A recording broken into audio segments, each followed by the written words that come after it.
Hey Teddy, what's going on, man? Hey, how's it going, Val? Good, man. Man, it's taken us quite a time to get this podcast between me and you, man. You've been pretty busy, and I've been busy with this virus thing going on, man. This is the new norm, I guess, where, it's supposed to be uh, a new world where we're isolated right now. Things are different as far as even you go out in the street, and I can't even, even schedule a conference call with you because things have been so nuts. But we're happy that we're able to do it, and we finally were able to connect tonight. So appreciate you having me. Yeah, man, I'm excited. Man, when I first started doing this, I knew automatically I wanted to get you on because we talked about podcasts all the time. And then with your job, man, you come back with these cool stories from all these people you meet. And then with your job itself, you told me what you do. I forgot your official title, but you work for this pharmaceutical. It's Walgreens, right? So no, I don't. I work for a pharmaceutical company that's it's called Eisai. It's based out of it's a Japanese company out of Tokyo. Okay. So it's a Japanese oncology company that I work with patients that have liver cancer. So that's what my medication is for. So when they're on the down stage, if they're ready to be a liver transplant, they usually take my medication. If they're not a transplant eligible patient, they take my medication just to have that survival of life up until they max capacity. So it's basically it's their last dying hope to at least add on a few extra, whether it be 6 months to a year. Man, awesome, man. Well, before we dive into that, let's go back in time, man. Tell me when and where you started your jiu-jitsu journey and where you're at now. So it's interesting. I was trying to, think about that over the last couple of weeks. I've had a lot of time to reflect, right? And I was going through some old pictures and some old, just even, emails and letters that I've had on my desk. I'm trying to clean out. And, my first instructor was with a guy who was here in town. His name is Scott Tannenbaum. And Scott was, who's been in this game a long time. I mean, Scott goes back to the days of, he's from the East Coast, from Jersey, but he actually trained with Hickson, Hoyce, all of these guys back in the early 90s before jiu-jitsu was even cool. I mean, he was literally back on the mats where they had the challenges, right? The Gracie challenges where people would come into the studio, whether it be a Taekwondo black belt, a Kyokushin black belt, you name it, boxer. Scott was there as a white and blue belt. And so I was fortunate enough that I got to meet him up in Anthem. And this was back in, like 2004, 2003. And one day, he came up to me, and as a matter of fact, it's funny because his kid and my daughter were in a Taekwondo class. And one day he comes up to me, he goes, "Hey, have you ever heard of jiu-jitsu?" And I'm like, "Is that where they kind of wrestle, or they kind of like they grab each other?" I go, "My background's in Kyokushin karate. I grew up in a karate studio. My dad was a black belt in Kyokushin karate, and we had a school up in Flagstaff. So I've been in the gym since I was, old enough to walk." Okay. So I said, "Dude," I go, if you want, we can spar." So he brought me into his house. And he go to his house, we go to his garage, he opens up the mats, and we start sparring. And within 15, 20 seconds, he takes me down and he submits to me. And I said, "Okay, try that again." And he did it again, man. And I'm telling you, that from that point on, I realized, I said, I need to learn this art. So this was like right after, 2003, it was still kind of like, it was still new, right? With the UFC, it wasn't mainstream like it is now.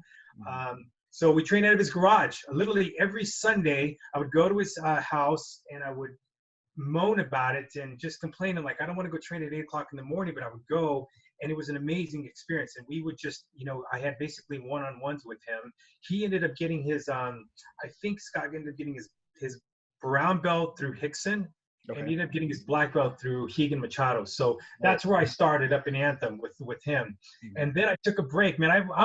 I'm a typical jiu-jitsu story, blue belt story, where I got my blue belt, come 3 years later, couple of stripes into it, and I quit. And it just, life just got in the way, every excuse that you can ever imagine, right? From work to family to you name it. I'm too tired to make it to training. I quit. So I took about a 6 to an 8 year hiatus, just not training. And then when I realized that Gracie Barra was coming into Phoenix closer to my house, where it kind of could fit into my lifestyle, that's when I started up again. So I started up again about, it's going on a little over 3 years ago now. Man. Yeah. And I'm not gonna lie, man. When I saw your last belt promotion and I saw who was there in your photo, man, now hearing your background story about where you got your lineage and then now you got your last promotion was in Brazil and Gracie Barra. Is it Pariah or Praia? Praia. Praia. Yeah. And they're like, yeah, Teddy got promoted. And they're like, man, you got to see who he took a photo with this promotion. And I went to my Instagram and I was like, man, Roger Gracie, bro. Yeah, yeah. You know what's funny? Let me tell you, I got the chills right now after you say that because, you know, it was so unexpected, right? We go to Murillo, right? I mean, love Murillo. He's family to me. And my son and I, who trains with me, Antonio, he's like, look, let's just go to Brazil. Let's go train. So we went to this winter camp, right? July, summer for us, winter for them in Brazil. And so we go down, we do this whole, you know, we want to go there for 11 days, but the first 4 or 5 days are going to be just training. We stay at the Praia camp. Murillo's got this wonderful setup where you can actually stay right there. I literally every morning would wake up and go and just walk to the mats and start stretching, literally, you know, 15 feet away from my door. So 3rd, 4th day, we're sitting there, we're training, goes, make sure, you know, you get everything in your geese clean tonight. I said, okay. And I didn't know what he meant by that. And it was actually Professor Nelson, right, out of Encinitas. He was doing it was his time to do the seminar for that evening.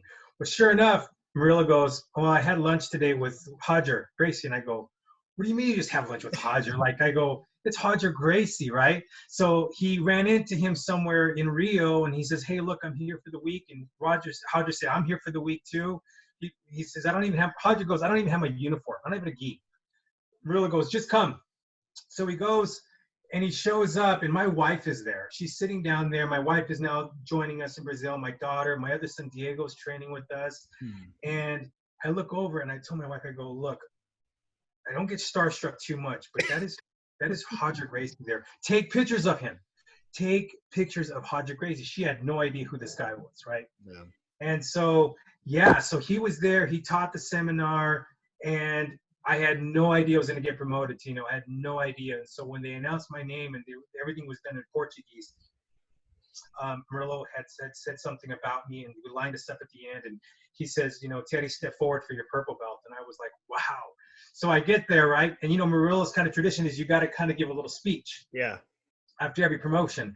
So I'm sitting there and think about this. And I want you to realize this. In Praia, you're right there, very close to the beach. It's cool because it's wintertime, but we're outside. I mean, in this huge hut with the mats that we're sitting on. I mean, it's just an incredible experience. It's hard to believe. And you're sitting there with 15, maybe 18 black belts. Plus you have another probably, you know, 5 to 10 browns, and everybody else falls in there, right? Yeah. So, you know, I give a speech and Murillo's kind of getting choked up a little bit. So he goes, you know what? He goes, I can't translate. So guess who translated for me? It was Roger. Roger translated everything I said that evening, right? Saying, hey, look, I want to thank everybody, thank my family. I gave my speech. I was translating it, I was actually speaking through Roger the entire time. So, I mean, just to be on the same mats with that guy and then to have him translate to the rest of the professors and the students who didn't speak English, he did it for me. And I tell you what, man, it honestly, you know, didn't hit me until I got back home. I was like, that was Roger. Man, that was so awesome. Well, let me ask you a question, man, because I hear stories of a lot of Americans going down to Brazil. Yeah. You know, and then I hear different reviews. You know, I have a close friend who's a black belt up here for Gracie Barra, and he went to live with Master Carlos for a few years down in Brazil.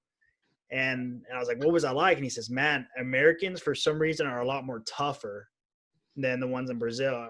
And I'm not saying that's exactly what it is, but what was your take from that?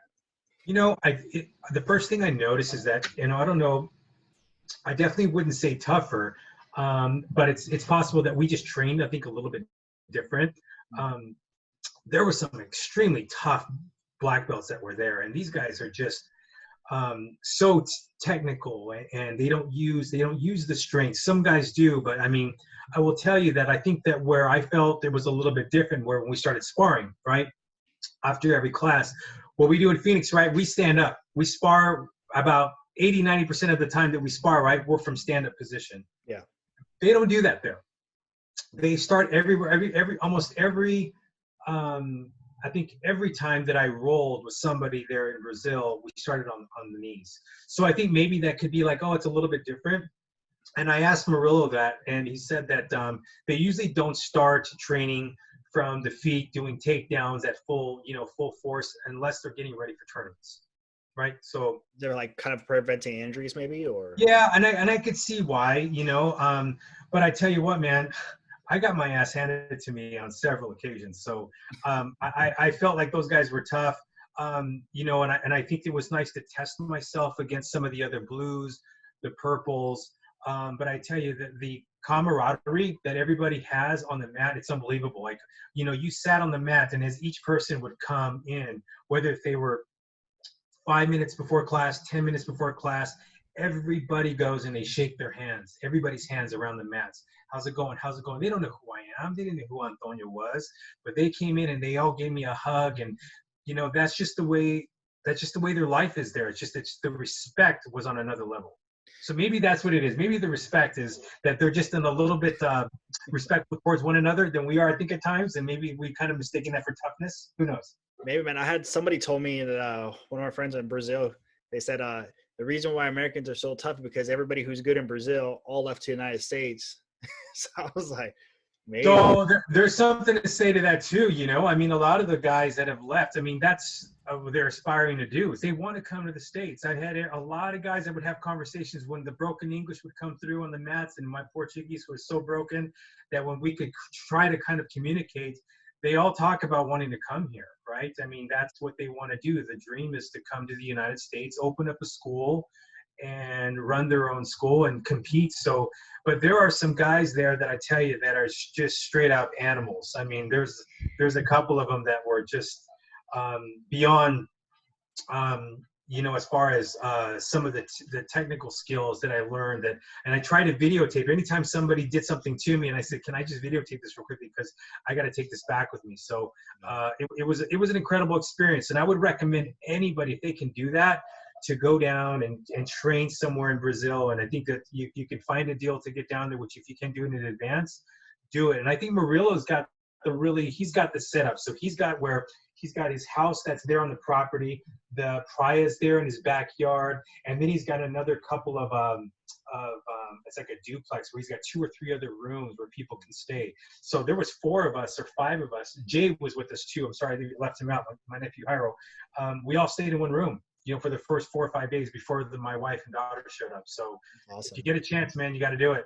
Man, and I tell people all the time, like, jiu-jitsu, because then my neighbor, like, I had my jiu-jitsu shirt on, and he's like, oh, you train? And people are just amazed how jiu-jitsu people just get along so perfect. But within Gracie Barra, man, it doesn't matter if you speak the same language, whatever. If you're part of Gracie Barra, you're automatically like this. It's true. I mean, I travel for a living, right? So part of my job is I'm usually on the road 3 days out of the week. I spend in a hotel, sometimes 3 nights, sometimes even 4 nights out of the week. It just varies. And anywhere I go, I usually try to put on a Gracie Barra, sweatshirt or a t-shirt. I do. And people, let me tell you, and one thing, it's a great conversation starter because I think even if you're not on the Gracie Barra, if I meet people, somebody will come up and says, oh, I train over here with this, this jiu-jitsu academy, or, hey, I train here. And so it's a level of mutual respect, even amongst the jiu-jitsu practitioners, right? But if you're at a Gracie Barra person, right, they're a Gracie Barra colleague, man, I've been to Orlando and sat at a flight delay for like 2 hours, and the bartender there trained Gracie Barra Orlando, and I didn't pay for one drink. So dude, that's awesome. Kind of cool. It was pretty cool. One of my funny stories is I was in Las Vegas for Masters Worlds, and I was getting ready to go compete. So like I'm already psychologically ready. As soon as I wake up, start doing my breathing, my exercising, my stretching. I get into the elevator, and I'm by myself. All right, I'm feeling good, just concentrating on the tournament. The door opens. These 2 big buff guys, man, just come walking in. And I could tell they're Brazilian just because they were talking, right? Yeah. And have a certain swag. I'm like, oh, snap. And I'm just like kind of in the corner now. My whole attitude changed. I'm just like in the corner because they're huge. And he looks at me, and I had my Gracie Barra sweater on. He's like, Gracie Barra? And I was like, yeah. He's like, we Gracie Barra too. And we're like, hey. That's a good feeling. Man. Yeah, you know, when I was at an airport, I ran into John Jones about 6 months ago. Yeah. And when I ran into him, he was when the Cardinals were they played on a Sunday night, so it was on a Monday morning. I was off to work, and he was just getting on a plane to get to Albuquerque. But we're sitting there, we look at each other, and I was just like, John. He knew I recognized him. It was interesting that there was a lot of people there that were not talking to him. But again, I was like, all right, I'm not going to get starstruck. It's John Jones. So he just was right next to me. Ended up talking to him, and I was like, hey, so you train with Tusa.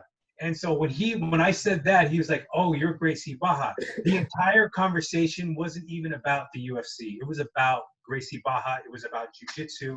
It was about even him talking about how when he's done with the UFC, he wants to continue to do these grappling matches, right? He did one that was up in Portland under Chael Sonnen. But he's like, I love it, man. He goes, Tusa's the man, right? So it was just a cool even talk to John Jones just about jiu-jitsu and not about just UFC, right? Yeah, man. I plan to I want to reach out to Tucson and try to get him on here, man. I love Tucson. I've known him for years. He's a great guy. Yeah, I would love to hear that. I think that would be a great podcast. He can probably share some pretty cool stories, about from where he's from, all the matches and just, I mean, that guy probably has been, I don't know. I met him at UC Irvine at headquarters, and we talked for a little bit. I said, yeah, I trained under Murillo. He goes, Murilino, of course, Murilino. Everything's with the Lino. So, like, right, Renato, that was one of the instructors in Praia. Heneshino, everything's Murilino. It's really kind of funny, and I love it how the culture and the respect. And I didn't even know if he was saying like, oh, little Murillo, but no, that's just the way of him talking about Murillo. It's like his family, right? Yeah, man. For as long as I've known you, I've known that you travel so much, and you will actually seek out a Gracie Barra to train. I think I even heard you one time say, "Hey, I'm only going to be in this state for a few hours. I could train for class, and I'll catch a flight out, man." So where does that passion for you from to train come from you? Like, where's that passion come? Every time I know you, you always want to train.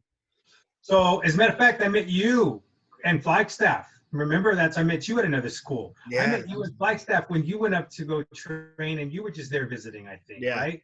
That's what I was doing. I mean, that's my hometown is Flagstaff, and that's where I was like, I know you from somewhere, and you were up there with, I think you were doing some Sedona. Yeah, I was out there just exploring, Yeah.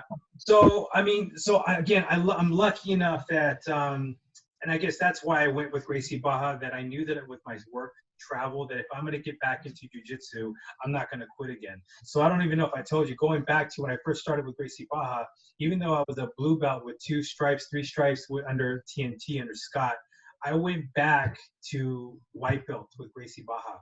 I said, I want to start fresh. I want to start as a white belt. I told Murillo, I said, I don't want to come in as a blue belt. I've been out of commission for too long. And we primarily did no gi over there at TNT anyway. So I said, let's just start from scratch. So what I wanted to do was just say, look, if I'm going to do it, I'm going to do this with every bit of ounce of me, knowing that the black belt is going to be what I have on the long term, right? So I knew that the first thing I asked was, a matter of fact, it was Coach Professor Flavio's brother, Professor Andre, right? He was the PD? The program director? Yes, he was there in Scottsdale because they were signing people up in Scottsdale before Phoenix opened up.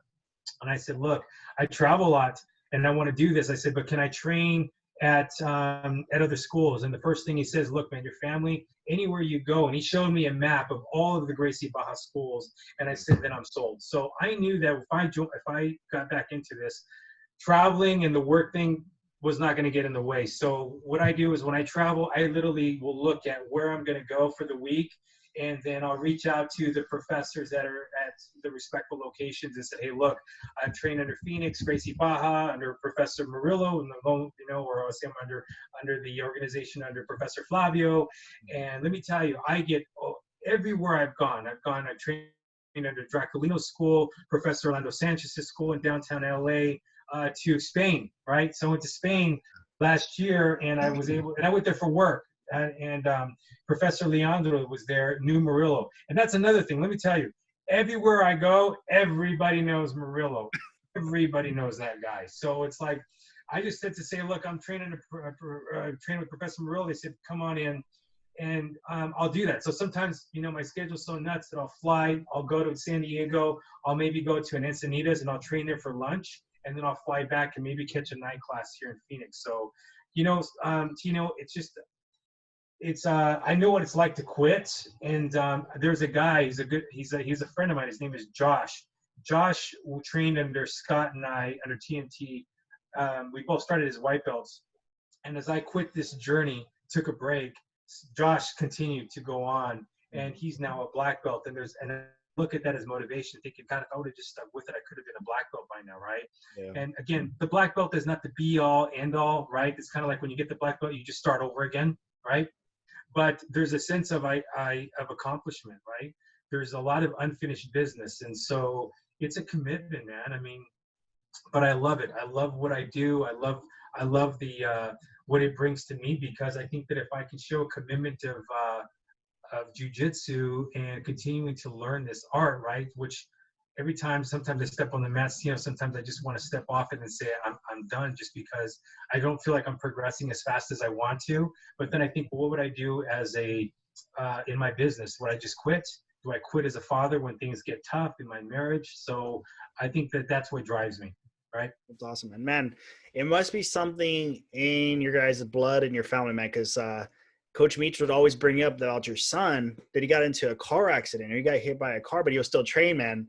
So he got hit by a truck, or?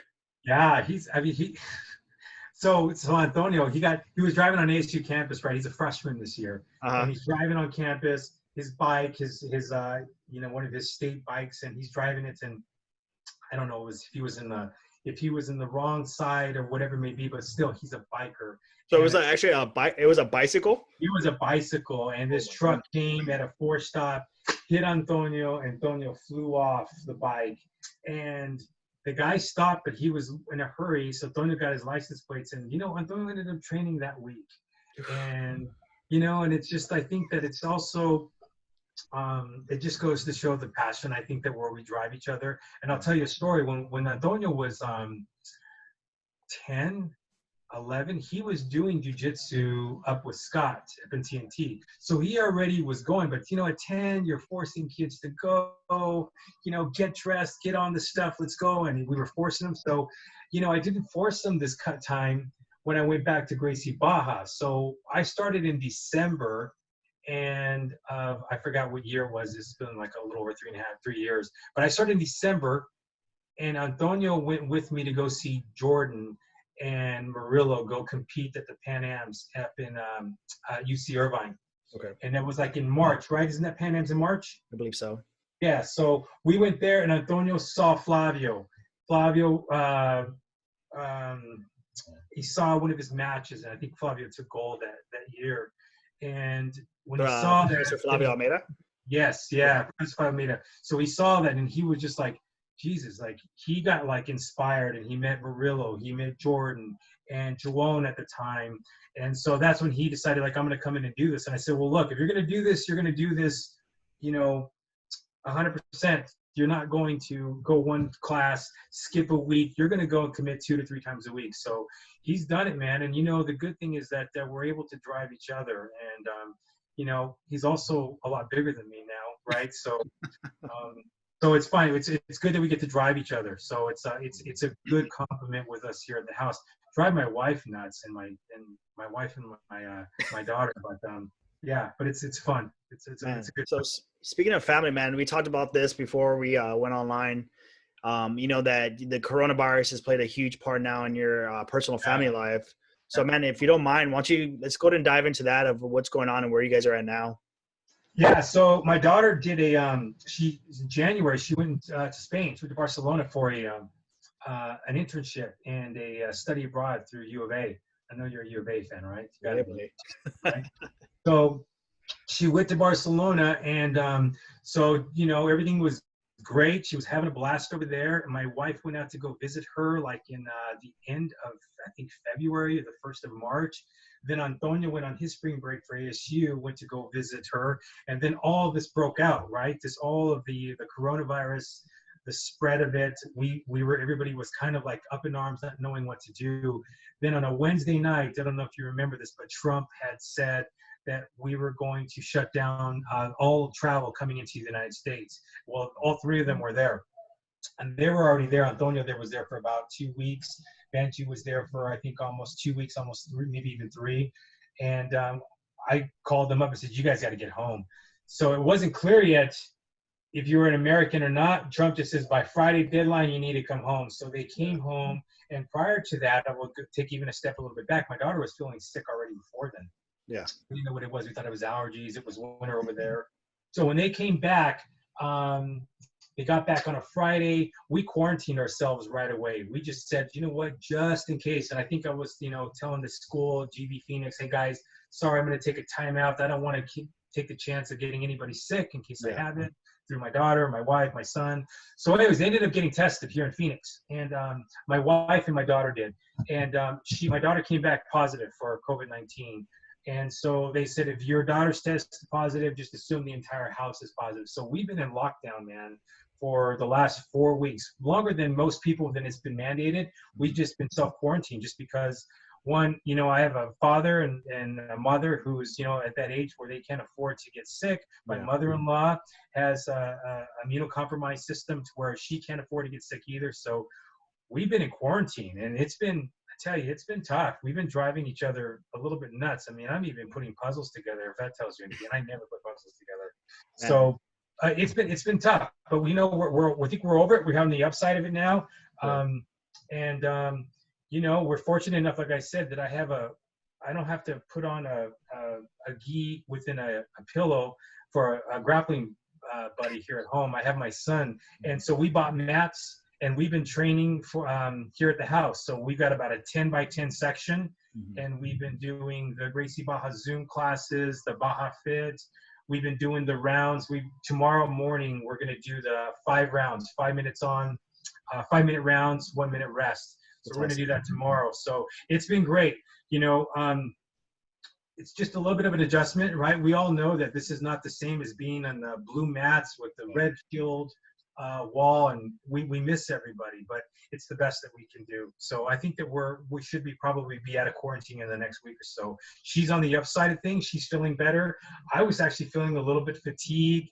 I had some chest pain, a little bit of trouble breathing, but for the most part, for the last week, I've been pretty good. Yeah, that's what I was asking. What kind of symptoms were you guys having?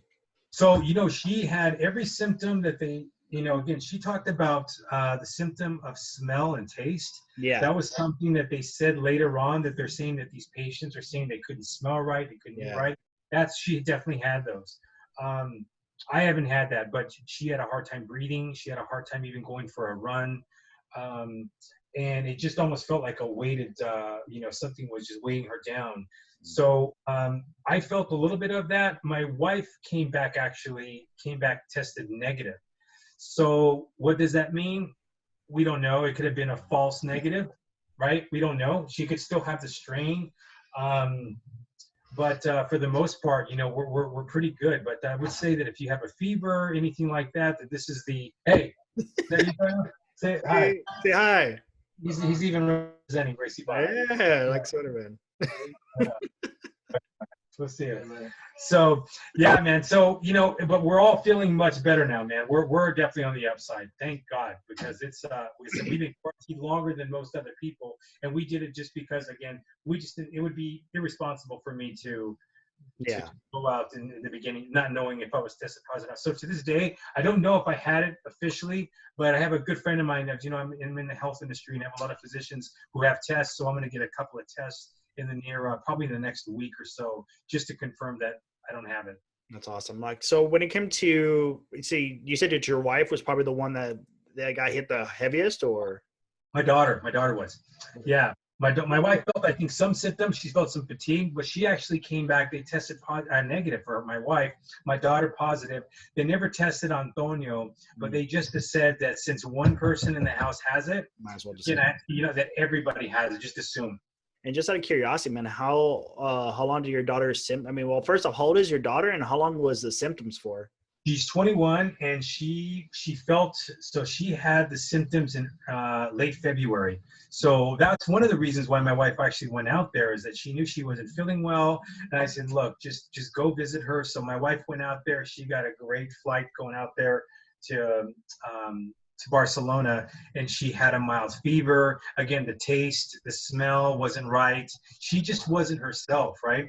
And then so she's been, for the last week and a half. Again, this was late February, early March. We're now what, today's like in, kind of mid-April, right? April 9th. She just started feeling good over the last 3 days. 3 days, she's been starting to feel a little bit of some normal, as far as she went for a jog yesterday. She felt pretty good about it. We hit the mitts yesterday with the gloves. She felt pretty good. And since you're, working kind of in the medical, prescription drugs, I mean, I hear a lot of things now about the hydrochlorine, or I'm sure if I'm not even properly pronouncing that. Do you know what it is? No, I don't. Is this for something for, as far as like for preventative or for a cure? It's a cure that they're testing out now. I forgot, it's hydrochlorine or something like that. But there's some people are prescribing it. It's not clinically tested or approved by the FDA. Yeah. I was saying, have you heard anything through your work or anybody? No. Unfortunately, when you have times like this, Tino, there's a lot of people will say that they have cures for this, or they can make the virus go away. As a matter of fact, there was just somebody I just saw on CNN or Yahoo.com where somebody got arrested for fraud, saying that they had the cure for this virus. But bottom line is that it's an extensive process. Patients have to go through clinical trials. They have to make sure that, to find the right vaccine takes time. And so, unfortunately, we're still in the beginning stages of this, right? So in order for them to find this vaccine, I think it's going to be a while. And then by the time they find the vaccine, COVID-19 could have a whole completely different strain, right? The next go around. So they're saying it can get, because these viruses can get smarter. They have a little bit of a different, where they can fight off certain vaccines. So, I think just like the flu, right? The flu has different strains. That's as of right now, no, because a lot of my physicians that I deal with are liver cancer patients, and so they're just trying to make sure that these cancer patients are okay and they're staying away from possibly getting this virus. You got to think, some of these patients that have liver cancer, right, that are on a transplant waiting list, they could get a transplant tomorrow. But if they come down with the flu or a symptom of COVID-19, and a transplant, an organ is available tomorrow, and they get sick, they might not live long enough to get another chance. So that's why it's just so important that these guys are just staying away from everybody. Our physicians are not. I just spoke to two of my physicians today. I'm speaking to one tomorrow from Tulane over there in New Orleans. We have a conference call like this, and usually I would meet with them, but they can't meet with anybody. They can't afford to have anybody come in from the outside and have these clinical conversations. They just can't chance it. Yeah, man, it's actually hit home to me too, because my sister that's in Tucson, I guess her geriatric facility, she's a CNA, had a huge outbreak at her work, and so got my mom and my niece. So they all got corona. So it was my sister tested positive for the corona, my mom and my niece all tested positive for the corona. I said my dad. He did not. Puff, but yeah, and so she's through the fever process right now. And I hear now, which would be a good question for you, man, since you're in this field, I hear that ibuprofen and Advil are very bad to take during this. I mean, are you hearing anything from your doctors? Yeah. So even I had a couple of physicians that I speak with that are good friends of mine, because they know I do jiu-jitsu, and they know that my hands and my knees and everything's always in pain, right? We're walking in pain all the time. And I'm always taking Aleve. I'm always taking ibuprofen. I'm taking anti-inflammatories. There's something about that with some of these patients. I think that in the beginning in Italy is that they found that a lot of these patients that were dying had some sort of anti-inflammatory medications in their systems. So they don't know really yet exactly why and what, but there's something behind it. So they're saying to stay away from the ibuprofens and all those, even anti-inflammatory foods if you can. Yeah. So yeah, but I tell you what, man, I'm sure you too, I'm actually healing in places that I never thought that I would feel a little bit better, right? 100%. So I've had some joints that are feeling better. I have my knees feeling a little bit better. So, you know, I'm just trying to stay away from all that stuff. So I would recommend, yeah, anybody who is, you know, listening to this or even right now is in the middle of like wondering what to do, I'd stay away from it, because it sounds like in Europe and in the United States that's been a very common factor, is just to stay away from anti-inflammatory medications. That's right here, man. And man, for me, with jujitsu, man, my biggest man, the biggest food that I love to eat that is horrible for me, especially for jiu-jitsu, is bread or any kind of wheat product. Man, I am getting so fat now, bro. I, I can't even lie, man. I wake up just feeling pathetic. I'm like, another day I'm not doing jiu-jitsu. I'm like, pathetic. Man, I got chickens. I got little chickens that help me like to chase I around. I saw that you posted that, right? Yeah. I don't even have a problem with getting eggs. I could get eggs anytime I want. But man, I was like, I need something to keep me active, because I need to get mats. I'm trying to get mats next week. Okay. I'm going crazy without jiu-jitsu, man. And I noticed bread. I eat a lot more bread. Like today I had a half a donut. It felt so good, but it was so bad. But afterwards, man, I feel it in my bones. Well, you know, and I thought during this time too, I thought, well, you know, I can watch, because when you travel like I do, right, I can get access to anything that I want. You know, if I'm out there and if I want to have a drink at 10 o'clock at night, if I want to order room service or whatever it may be, you know, I can pretty much do that. So I said, okay, I'm at home, I'll have control. So we started eating though, but we're starting, dude, we cook carne asada tonight, okay? We cook carne asada on the grill. I mean, we do that on a Thursday night. I'm like, you know, we usually save that stuff for the weekends. We had carnitas yesterday. My wife is making tortillas, which she never makes tortillas. She's baking now, and I'm like, God, you know, it's bad enough that I can't work out like I used to, but now that I'm eating this, so, you know, I literally stepped on the scale today with hesitancy.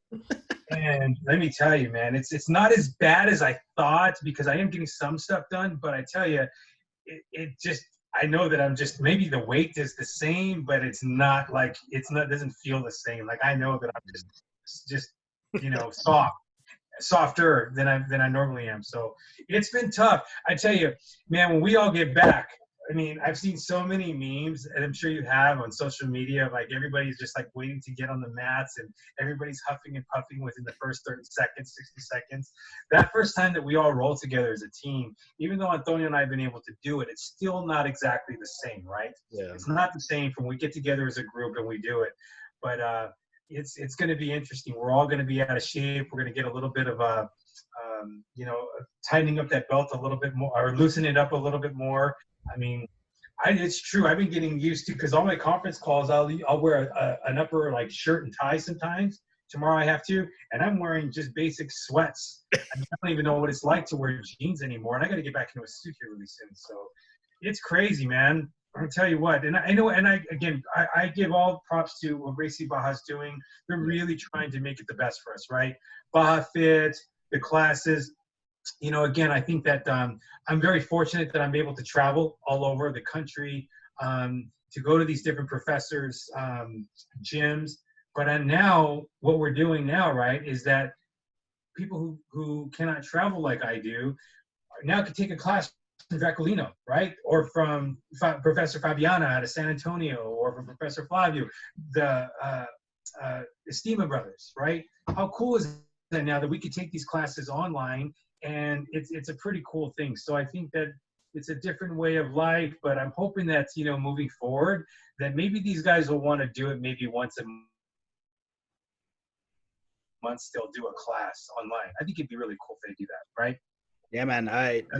This virtual online or classes that the big guys and Gracie Barra, man, there's no words I can even put it into how hard they've been working to get material for the students. Late at night, no sleep, man, just rocking these things out, man. It's digging deep just to provide everything and anything like a service for the students, man. Like some other academies were just like, hey, sorry, like good luck, like still pay, but good luck. But you know, Gracie Barra's going all this distance, you know, try to bring the best out of Gracie Barra, like right now, to everybody's home and keep them motivated to train.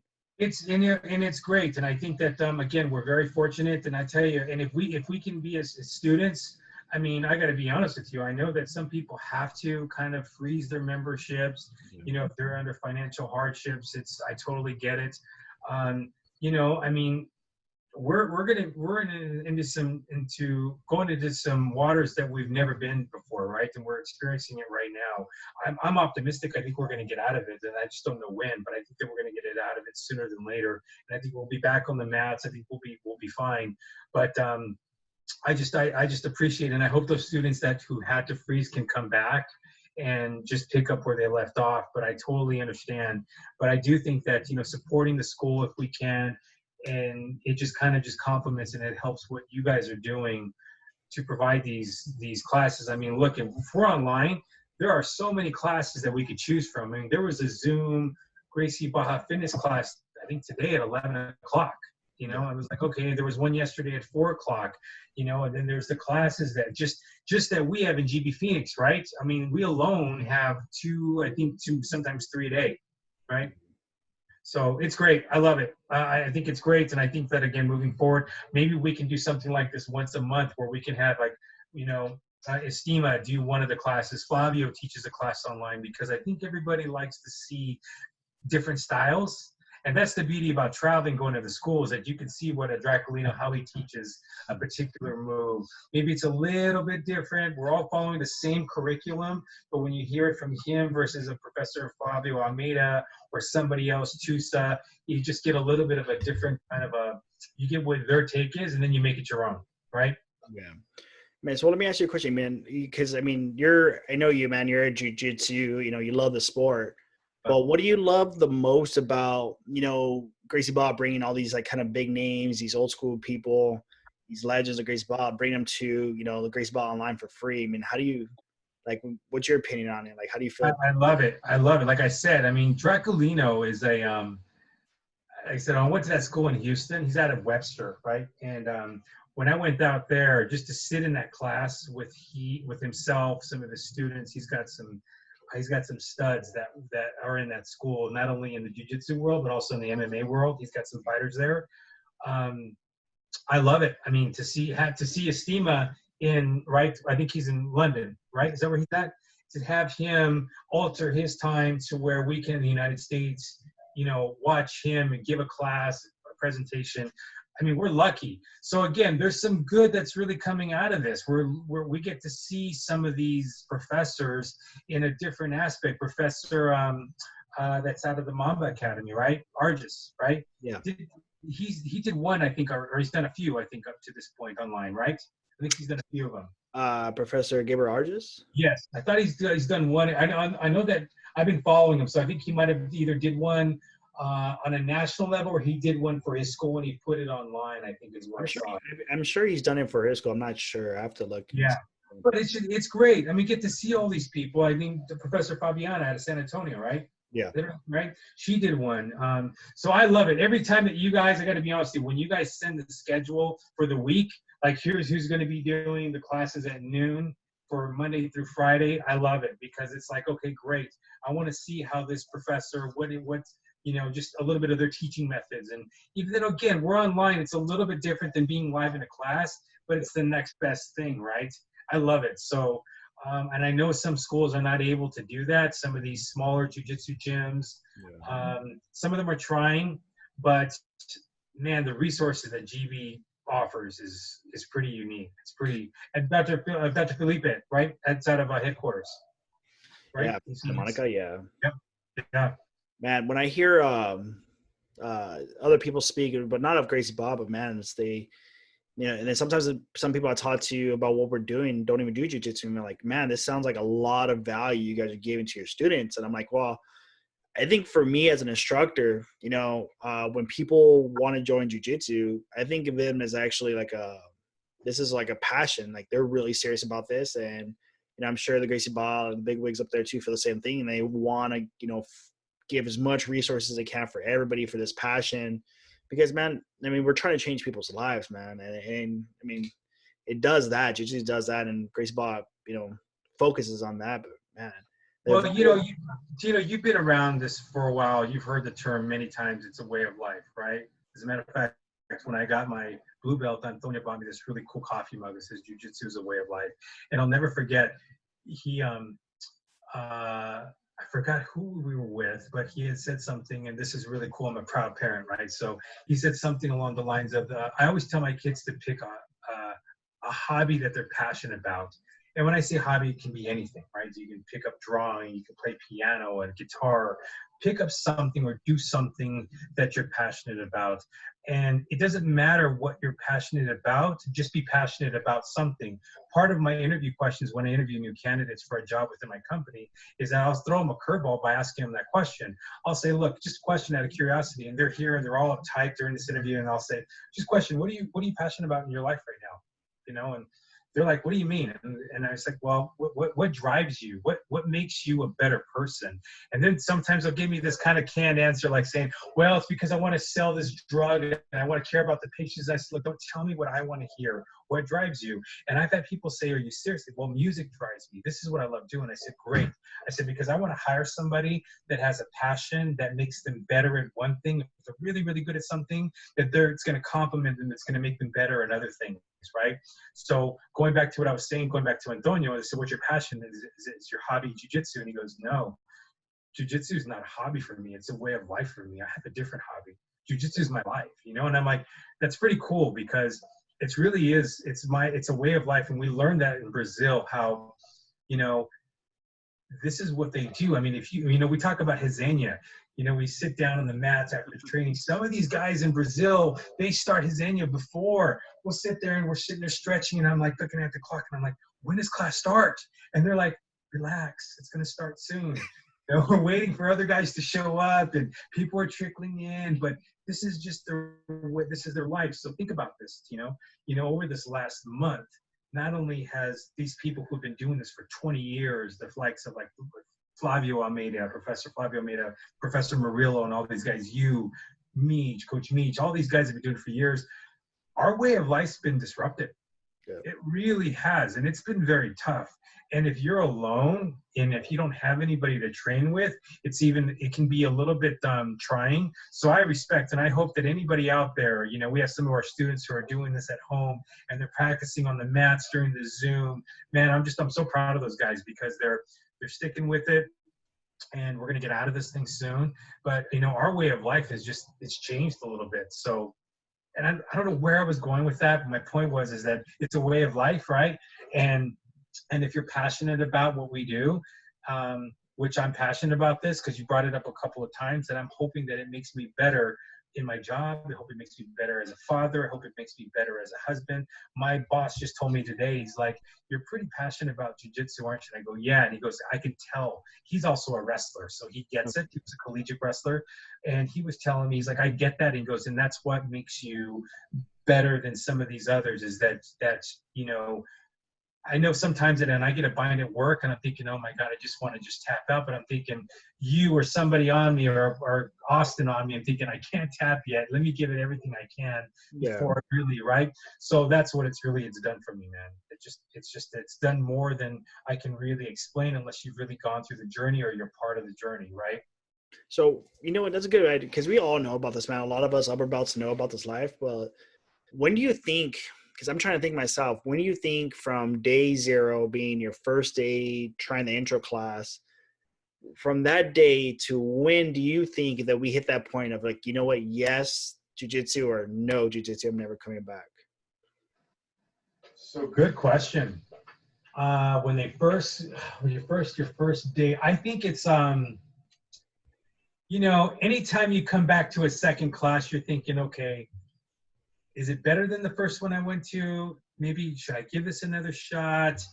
I think it's really more of once you hit like that fourth stripe in a white belt, it seems like third or fourth stripe, you're almost a year into it.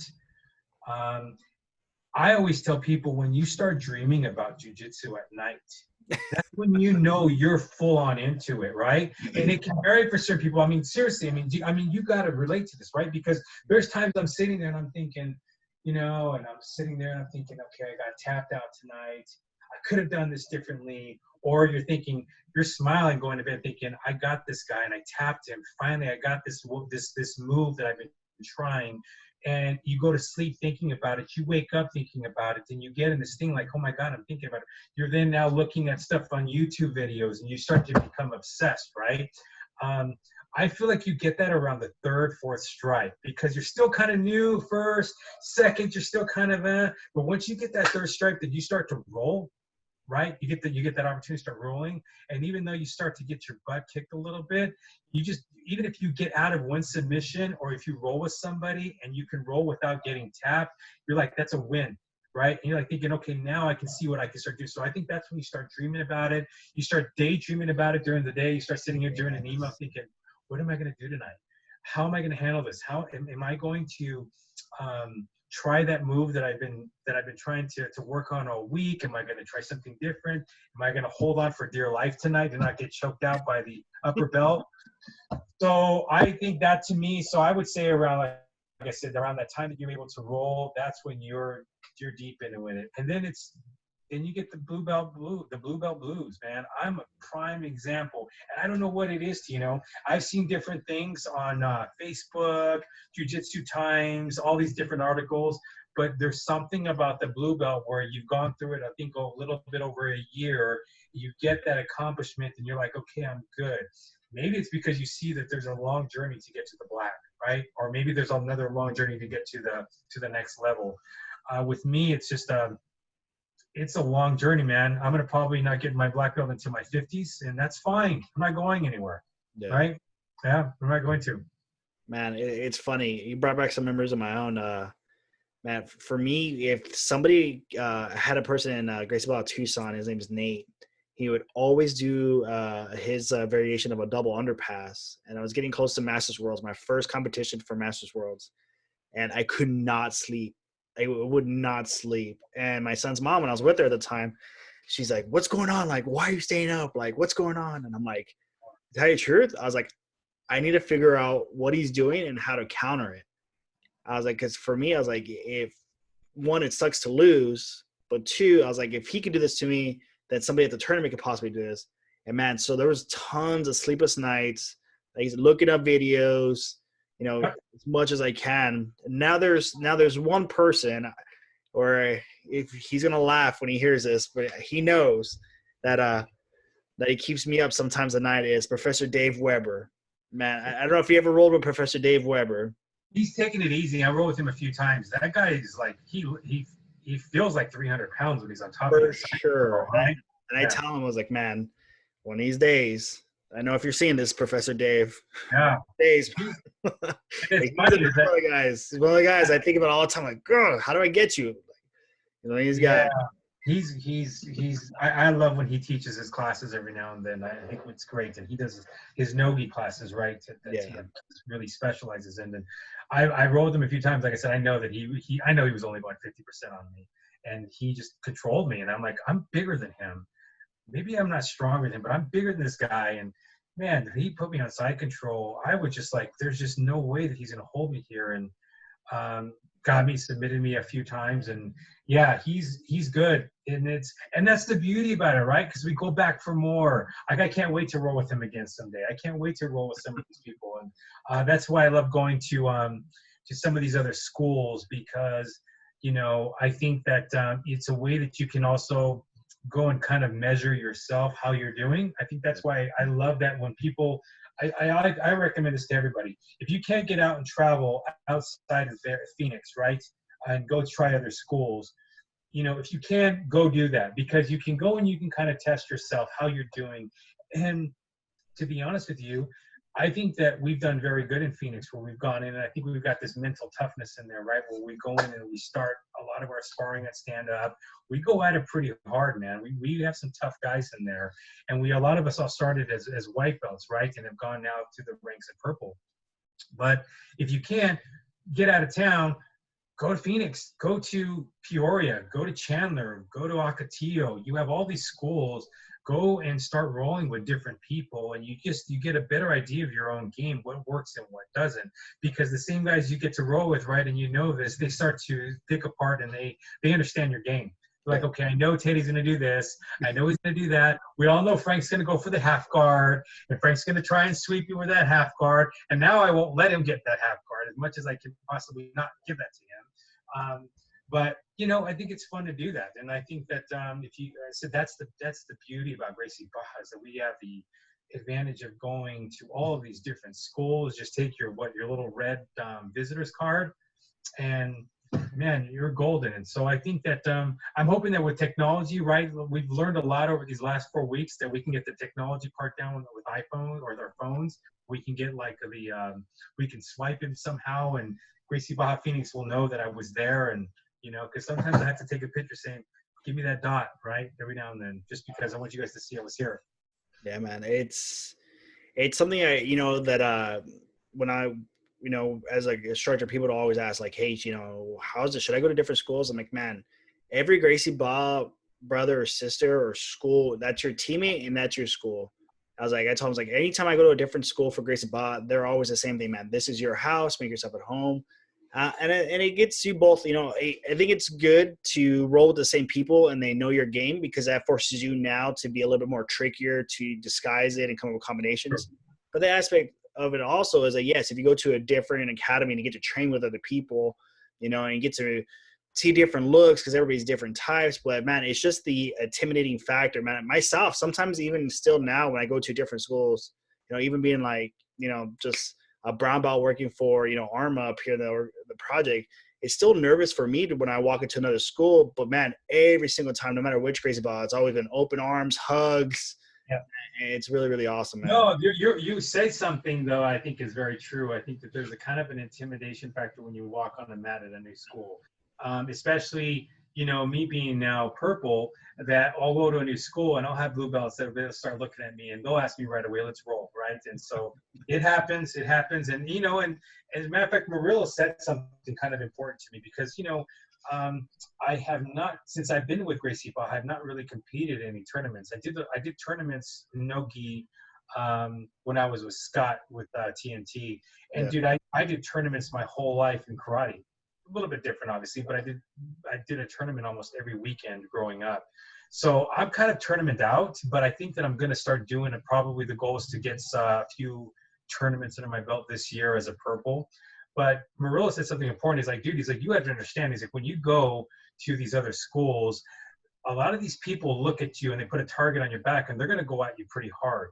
And he's like, and that to me is something that I look at as you progressing, which I never really thought of it that way until he brought it that way, because there's some guys, man, I'm telling you, and it's fine. I've got brown belts that will pick me out to roll, have some black belts. And, you always also, you're in a very difficult situation too. You're almost in a lose-lose situation, because if you roll with somebody who's your equal, right, a purple belt against a purple belt, and you go really hard and you end up hurting them, then you're going to be that guy that comes into the school and now you hurt somebody in that school, yeah. Right? Then you do not want to have that reputation at all.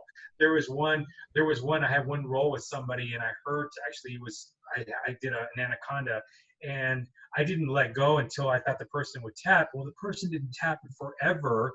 And this person was smaller than me, but they finally did. Well, that person ended up getting a little bit hurt. The neck was hurt. And I was like, never again. It's not worth it. I will probably now I know is that if they don't tap, it's okay. I'll just transition into a different move. I don't need them to tap out because I don't want to be that guy. Like I said, I want to be open-armed when I want to be welcomed back. If I go back to another school and say, yeah, here's a guy who's respectful. But at the same time, you also got to kind of hold your own too, right? Because you have people that are wanting a piece of you, sure. Right? They're like, hey, look, all right, let's test you out. And then I've been in Brazil a little bit too. I had some guys that are like, okay, here's not only a guy that's coming in who's training with Murillo, but he's also an American, and let's see what he's got. So I had some guys that really tested me. I'm not lying to you. I think I rolled with one black belt, and I think I tapped, maybe 15 times in 4 minutes. He tapped me at will. He was unbelievable. And then he ended up showing me what he did and says, let me show you what you're doing wrong. And I love that.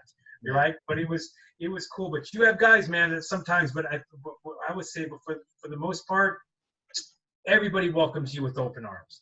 We're family. Come by. You even had some of the professors say, let me know in advance and we'll go to lunch before you train. So highly recommend anybody, if they get an opportunity to do it, they should definitely do it. Yeah, man. It's, you're a purple. Wait till you get to brown, because then that target on your back, it's even bigger. And Yeah, yeah. Well, since we've been downtime, right? I've been reading a little bit, and there's been a lot of, maybe you did this too, you read, but I've heard that the purple belt is one of the most difficult times in your jiu-jitsu careers. I thought it was blue, but I'm reading more and more it's the purple. You're still trying to find your game. You're still trying to kind of figure out who you are, right? And you have the frustration thinking, I should be progressing a little bit faster than I am. And I got to be honest with you, there's some times that I'm thinking, take this purple belt away and give me back the blue, because I feel like I don't deserve it, because there's times that I just don't feel like I'm progressing. So it's a little bit of a challenge, and I'm in no hurry to get to the next belt. But I know that that when that brown comes, you have more and more people that are starting to look at you and thinking, okay, well, I did pretty good with him as a purple, but now I can probably hang with him and see what I can do with him as a brown. And let's face it, we say it all the time, we leave ego at the door. Trust me, I do it as much as I can, but there's still a little bit of competitive edge in all of us, right? That we kind of like, I can get him, right? yeah, man. I heard a saying. This guy, I forgot where I heard about it. I don't know if it's a video or internet, but he broke down, the quitting at blue and quitting at purple. He says people quit at blue because life happens. People quit at purple, he said, because jiu-jitsu happens. They run into roadblocks or difficult challenges, and that's why people quit. It's not because of life, it's just because of challenges. And man, for me as purple, I think it was just that of, like, I knew from white belt that I was going to stick with this and get my black belt. So there's not an option for me to quit. But man, Professor Draculino, when he came and I spoke with him in Tucson a few years ago, he hit on the head of, like, there's like a plateau.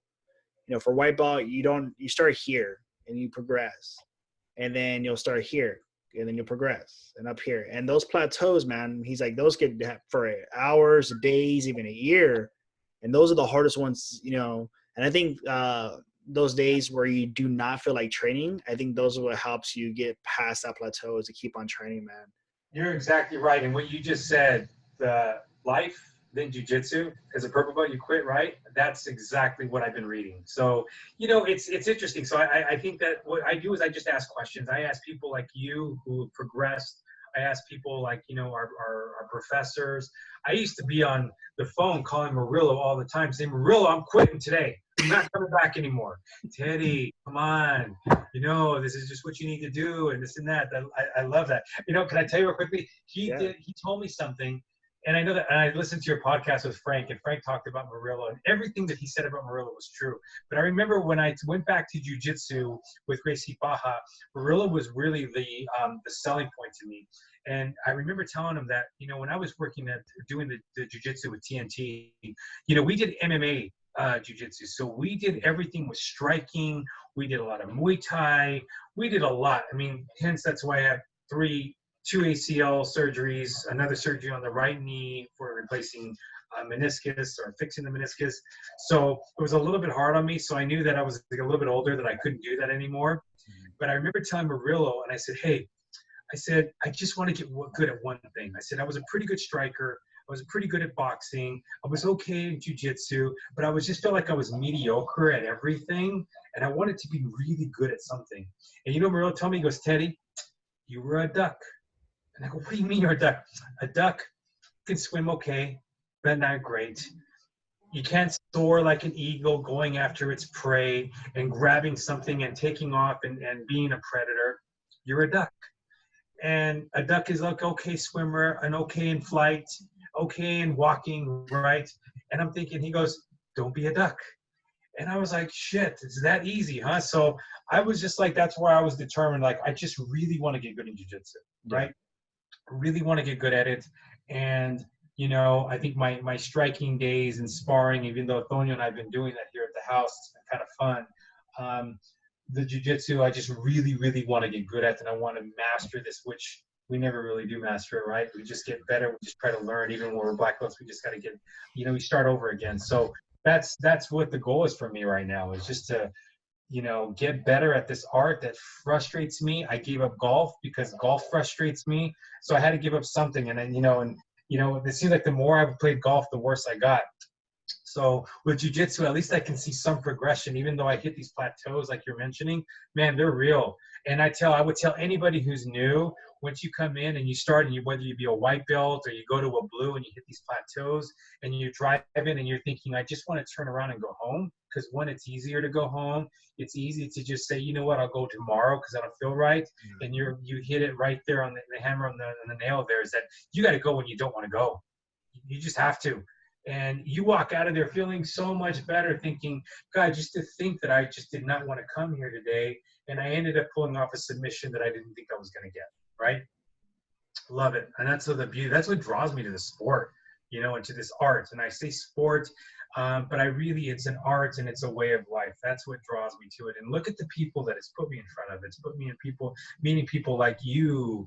And, like it took me to Brazil. I mean, I always thought I wanted to go to Brazil someday, but never to go there and be in the heart of Brazil and be in one of the best, jiu-jitsu practitioners in the world. I never thought that would happen, right? And who knows what it's going to entail for me? Who knows what's going to happen? I mean, my only conversation, like I said, with some of these guys, that I've met, I mentioned John Jones, and there's some others, has just been about jiu-jitsu. So, yeah. And we're in a good time right now. How good is it to watch jiu-jitsu right now? I mean, take away COVID-19 right now, right? Take that away, but there's grappling matches on UFC Fight Passes, the Flow Grappling. I mean, there's some beasts out there, right? I mean, you got to be watching this stuff. It's unbelievable time for jiu-jitsu right now. Yeah, man. Like for myself, I watch a lot and I try to. Like how we're talking about plateaus. So I'm in my plateau recently.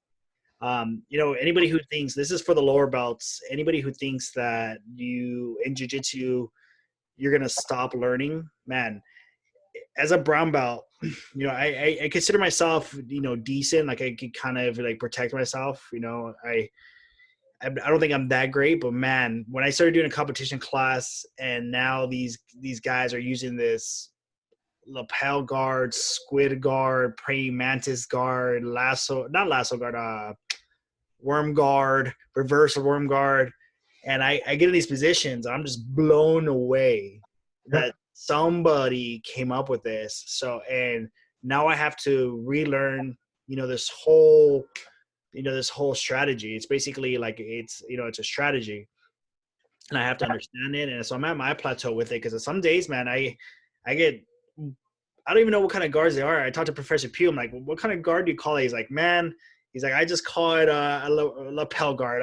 Worm guard, wrestle guard. It's all lapel guard. And it just blows my mind, like how fast the sport changes. And man, that's where you need to stay humble and learn and progress with it. I mean, some people, the old school guys, they probably have their own mentality of like, no, old school is always going to win. So I don't know, man, but jiu-jitsu is always changing. So yeah, man, I'm always trying to watch videos, trying to see what's going on. Me too. And and I love, that's why I think what I love about, like, there's some really cool fancy stuff out there, right? There's some cool submissions that I think, okay, I've been saving on my stories, whether it be in Instagram or Facebook. I'm like, I'm going to practice this. I'm going to try this. And then I end up looking what I love and respect, Hadra Gracie, is that, dude, that guy he does the basics of all basics. He takes you down, he mounts you, and he'll either do a collar choke on you or whatever it may be, but it's nothing fancy. It's nothing fancy that he does, and that's what I love about it, is that I'm thinking, well, one, he's also got a pretty good, his physique is perfect for this art, right? I mean, he's a tall guy. I didn't realize how tall he was. He's huge. I mean, you saw when he fought Buchecha is not a small guy, right? I mean, so when I see what he does and I kind of look at some of the videos now, I'm kind of picking up, okay, maybe I just need to get really, really good at about 3 or 4 things, right?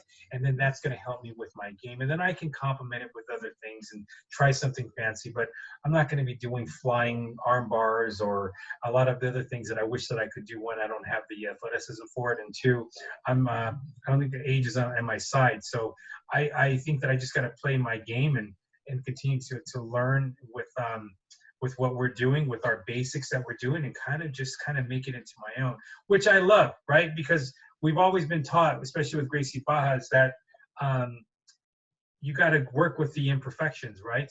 Yeah. The imperfections are your perfections. So you might tweak it a little bit to make it your own. And man, that's what we've been doing, right? And I I love it. That's what drives me, man. I really, and the friendship, the camaraderie with everybody. I got to tell you, I miss my team.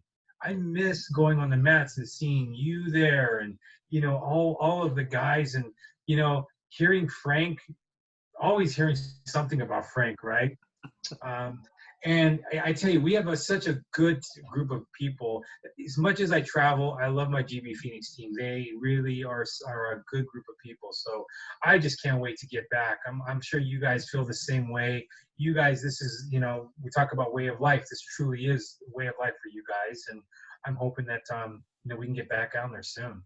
Yeah, man. And a lot of us coaches and professors are pushing hard to, when this first thing started coming out, we're like, hey, can we still, if we have to change our close down the academy, can we still go to the student's house? Can we still train with the students? And like, no, man, nobody could go to other people's houses. So a lot of us are frustrated. A lot of us are definitely talking about like, oh man, we're eating too much now and not training as much. And so, yeah, man, it sucks.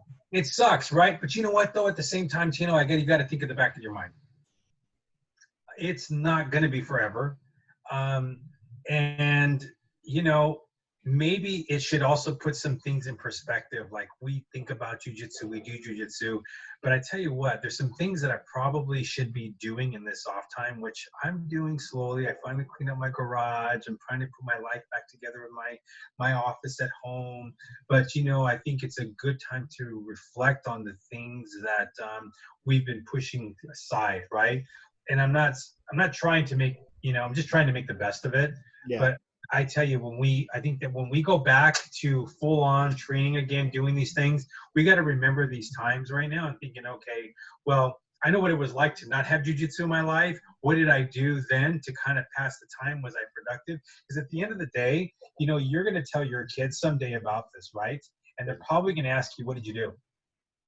Right? They're going to ask you, what did you do? Well, did I stay at home and get fat and eat all the time and everything? Because I'm going to say, one, I did do that. I did that. But at the same time, I also want to say I did something. Maybe, I read a book. Maybe I did something that was, I tell you, it's brought my family a lot closer. We were doing a lot of things together, which we've always been a tight-knit group. I always say that we're a team.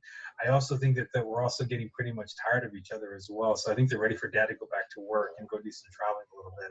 But yeah, man. So I appreciate what you guys are doing. Hang in there. I can only speak on behalf of myself, but I know that a lot of students appreciate everything that you guys are doing, right? The whole Gracie Barra organization.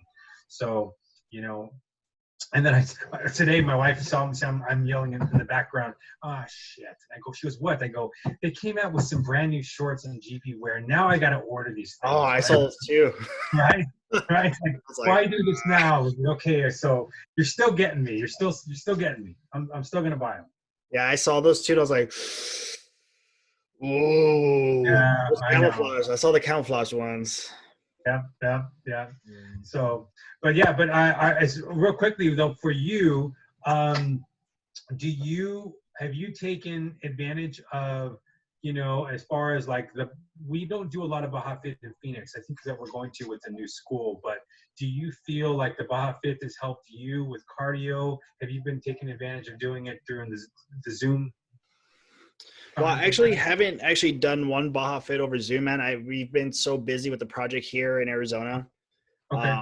Man, I can't even tell you meetings after meetings after meetings. Sure. Where Professor Flavio and all the other big guys, man, in Arizona, man, they're constant communication with all of us, like trying to see what can we do to make better. And I've never seen so much dedication from Professor Flavio, Professor Dave, Professor Ryan, and all of Professor Felipe, and all the other guys who I probably don't even know about, man, of trying so hard to bring the best out of us instructors and Gracie Barra to bring it to everybody's home.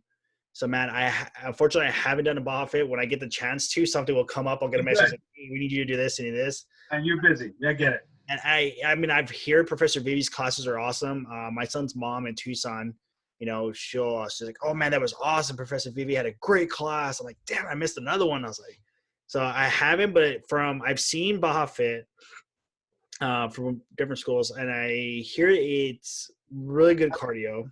the classes are designed to help cardio, not so much designed for jujitsu and aspect wise, right? Yeah. Yeah. But cardio definitely helps. And that's the biggest question that I always get, man. Like, what can you do outside of jujitsu to help your cardio to complement jujitsu? And man, I mean, I've done sprints. I hate running. People say, do laps in the pool. I mean, so that's the thing, man. The cardio, it's for me, there's no other better cardio for jiu-jitsu other than jiu-jitsu.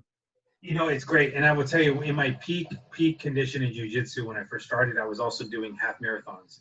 So the half marathons and doing jiu-jitsu helped my cardio big time. My knees are pretty shot right now, so I just tried running just the other day. I did a few miles, and it was at a very slow pace. I cannot do what I used to do, but that was something. If my knees were better, I would just do that. Now you can bike. There's other things you can do, but yeah, there's nothing like just getting on the mats and rolling, right? So that's what Antonio and I did. I said, let's just do a quick warm up.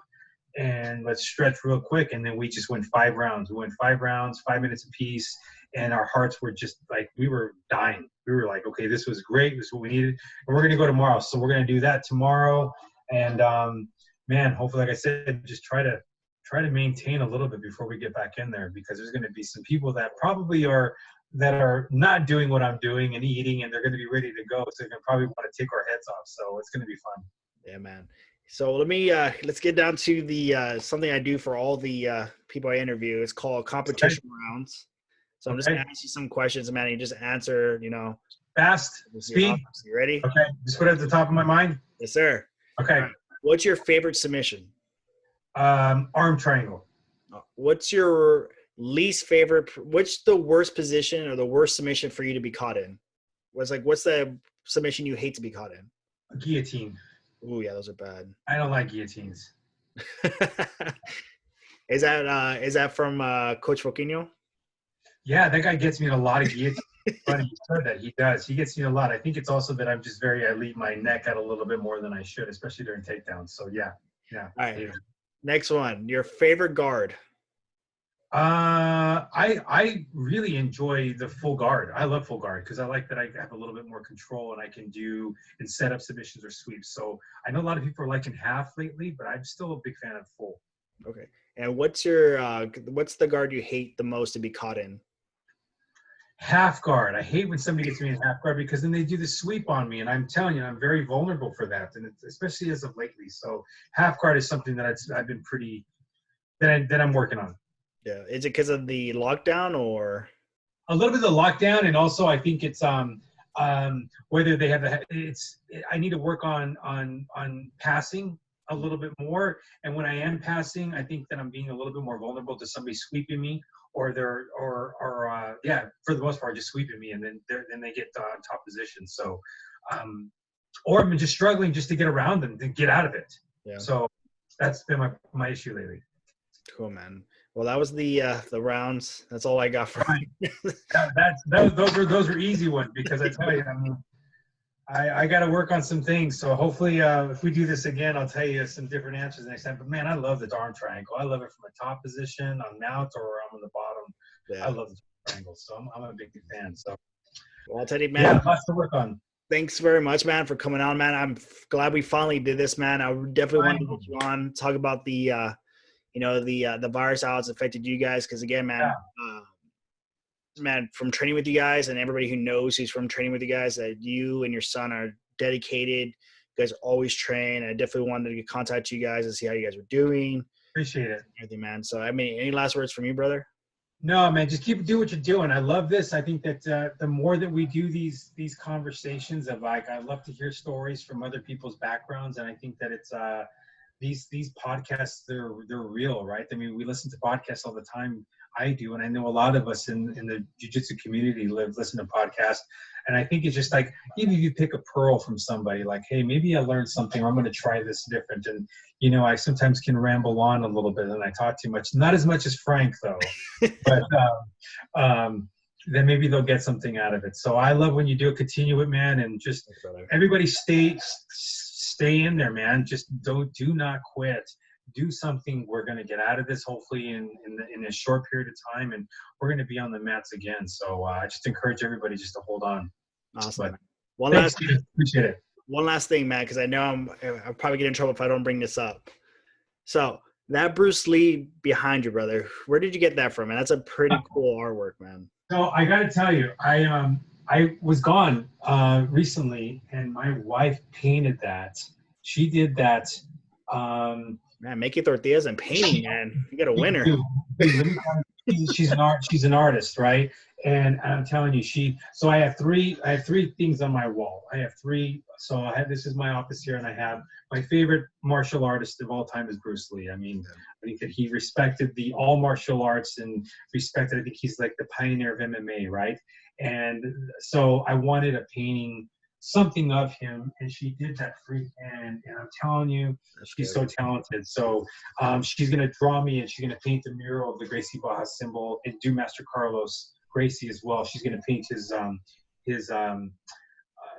whether his face. I think there's a couple of websites she saw that she's gonna just kind of just mimic what, just a version of him on the wall here. It's gonna be nice. So she's for hire if anybody wants to hire her to do some Gracie Barra stuff. She's great. She's a great artist. Making tortillas, man. Okay, painting, okay, and support you training jiu-jitsu as much as you do, bro. You got a winner, brother.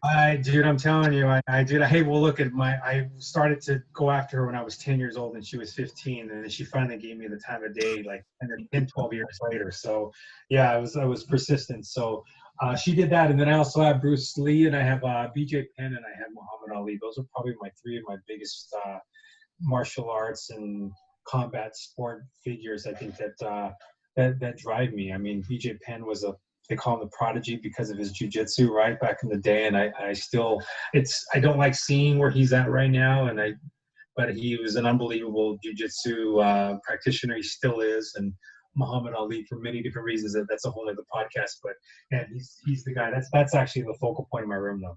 That's awesome, man. Well, thanks for noticing it. So I'll let her know.